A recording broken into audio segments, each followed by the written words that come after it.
we could be seeing the final nail in the coffin for the Xbox console's future, because earlier today, Steam announced that they're coming out with their own gaming console called the Steam Machine. And right here, right from like seeing it from Valve, you are seeing that the Steam Machine looks very similar to the Nintendo GameCube. I wonder if they did it on purpose, but you know, maybe it's just coincidence. But it says here that your game on the big screen, powerful PC gaming made easy. It's a small, mighty package.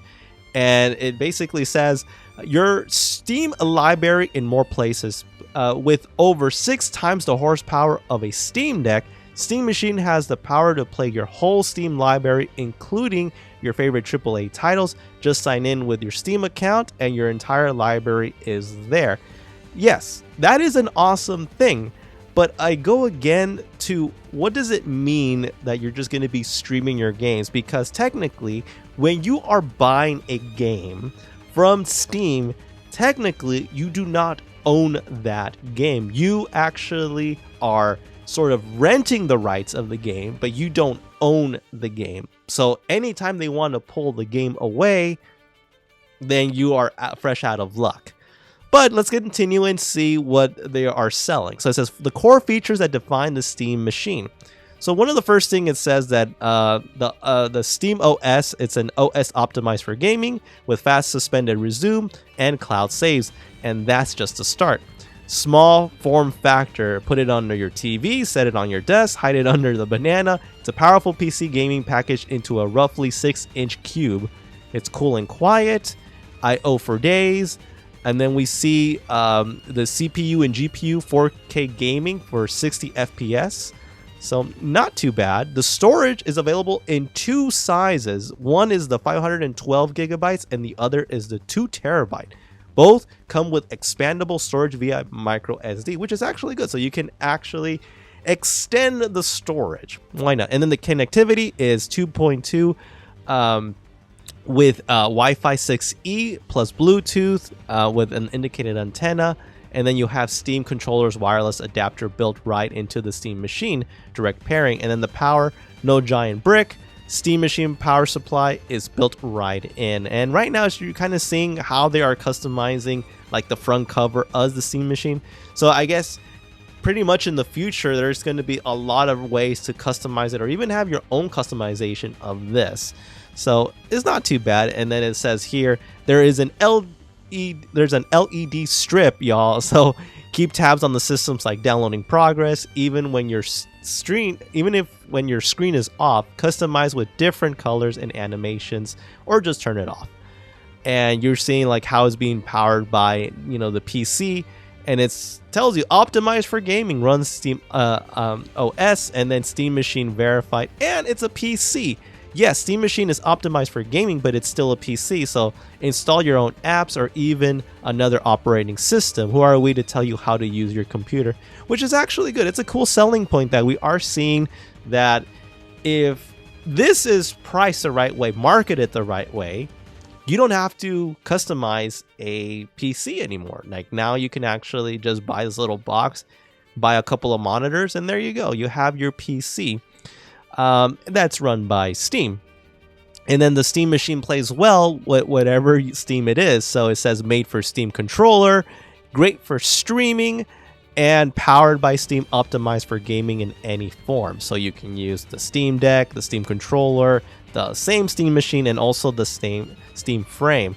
And then you follow the hardware. So we're looking a little bit of the blueprint of how it's going to look like. So on the front side, which is on the left, you see 2 USB 3A, the micro SD slot, the indicator LED, and then the power button, which is that big circle. And on the back of that Steam Machine, you see the display port, you see the HDMI port, you see the AC power connector port, and then the Ethernet port. And then on the very bottom right, we see the USB-C, and then another 2 USB 2A slots. So a little bit of the tech specs. You see this CPU, the GPU, the RAM, the power, and the storage we already know. So, the CPU custom AMD Zen 4 6C, which is /12T. The GPU semi-custom and the RDNA3 28CUS. And then the RAM is 16 gigabytes plus 8 gigabytes. And then you see the power supply and all that good stuff. And then it tells you more about how the displays work. It go up to 4K and 240 hertz, or even up to 8K with 60 hertz if you want to push it that far. And then you see the USB, like there's two USB 3.2 Gen 1 ports, and then the two USB 2.0 high speed ports on the back, and then the one USB-C 3.2 Gen 2 port on the back. And then the networking, the LED strip, the size, the software, which we already know, Steam. So overall, it is a very interesting machine, to say the least, right? But what's really funny about all of this is that right immediately after that this was announced, Phil Spencer actually congratulated Valve, Steam, for this, as gaming moves forward when players and developers have more ways to play and create, especially across open platforms. Expanding access across PC, console, and handheld devices reflects a future built on choice, core values that have guided Xbox vision from the start. As one of the largest publishers on Steam, we welcome new options for players to access games everywhere. Congrats on today's announcement, which is very weird to say. So that means that this could possibly be like the Xbox successor in a way. But what's so funny is that the comments are saying right now, yeah, okay, cool, but then you're seeing just don't believe his lies. Behind the scenes, this is Phil, everything is fine, but the whole house is burning down. The Game Pass is going to be probably on Steam. So if the Game Pass will be on Steam, then what's the point of buying an Xbox console?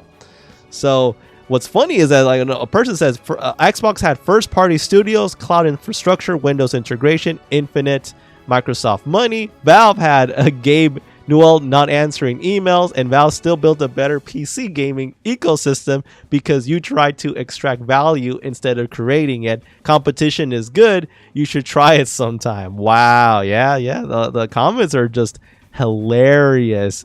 So everyone is just like, oh my gosh, they're just literally clowning on Xbox. And this is like another one too. Like you see, this is exactly what's happening. Sega in 2001 with the Dreamcast being the last console, and now Xbox 2025 possibly the last console as well. Like it is something. And what's so funny, another person says, Xbox be like, I have my whole life ahead of me. No, you don't. The Steam is coming. And then another one, this is just awesome. This is an Xbox right here. Yeah. Pretty much. And yeah, I don't know, like I don't understand exactly like what is going on with Xbox, but Steam looks like it's getting to the right direction. But then again, in my opinion, I think that this looks good in theory, but if we're talking about like the old retro classic gamers that actually want to own their games, this may not be the way to do it. But again, marketing could be a key factor, because we might see that if this is much cheaper than the possible Xbox PC hybrid alternative, then a lot of people are just going to drop Xbox entirely. And then that Phil Spencer congratulated this also means that there is a possibility that Xbox Game Pass might be coming to Steam. And right now we're seeing the new Steam controller, which they said that this new Pro Steam controller is kind of like a hybrid of the Steam Deck way of doing it. So look at that. It says dual track packs, HD haptics, a gyro, grip buttons, full-size controls, cap-size thumbsticks, Steam button, right? Quick access menu, Steam core shortcuts, Steam input, custom buildings as well. So they're showing you a little bit of how it works. So there was not just the only announcement. This was another announcement saying this controller could be better than the other controllers that we're seeing. And if you like the feel of the Steam Deck, then you're really gonna love, the Steam Pro controller that you're seeing at the moment.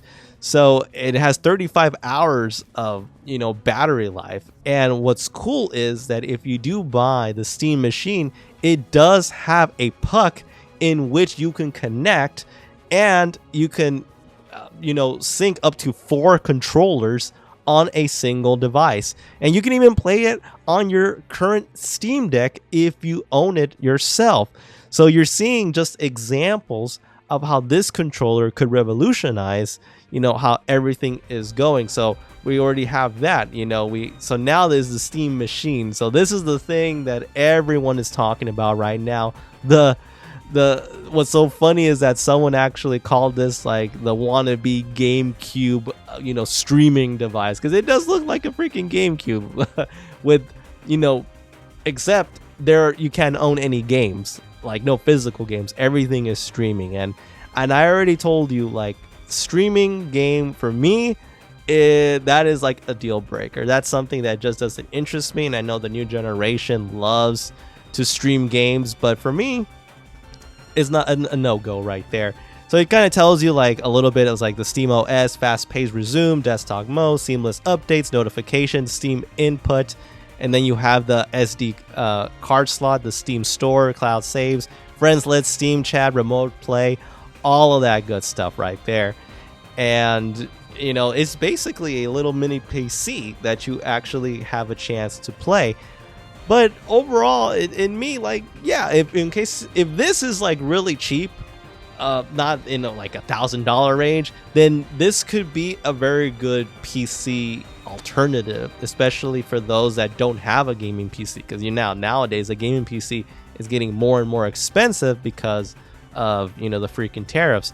And then the last thing that they actually showed is the Steam Frame. So now this is a VR set in which could blow everyone in the water, especially when everyone now is trying to tackle the VR set right there. And this can connect to your Steam Deck and also the Steam machine.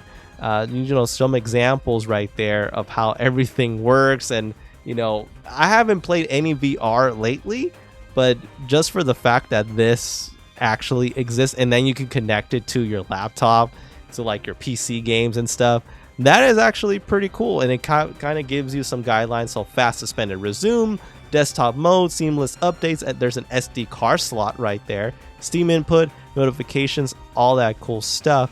So you can play it by itself, and then you can install, pause, so some VR games or non-VR games. So that is pretty cool. So it doesn't necessarily have to be a VR console, but all of those 4 things are intertwined. You can all use them all together in a way. So pretty good stuff that we're seeing here. But again, it depends on like how you feel about this.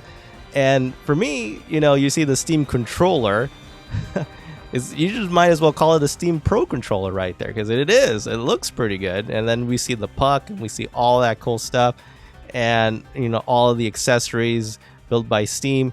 And this is exactly from the actual Steam website. And then the last thing that we're going to see, kind of like the specs, is the Steam Frame. And we see games on dimension, so you can play VR or non-VR gaming, which is actually pretty cool. But at the end, it goes back to what I say. Like, do you actually own the games? No, you don't. You don't own the games. At the end, you're renting it. And that's why I'm very hesitant to actually invest in this. I'm talking about just the old school gamer in myself. But maybe you have a different opinion. Maybe you might actually like this. And this could be, like, again, going back, if this is a very profitable, economical, and good bang for your buck, it's going to blow Xbox out of the water. So what about you guys? What do you guys think about this announcement? And could this be possibly the final nail of the coffin for Xbox? Write your comments below, and if you like the content of this video, please hit that like button, subscribe to my channel, hit the notification so you know when future videos are available. Alright everyone, I hope you enjoyed today, and again, stay awesome.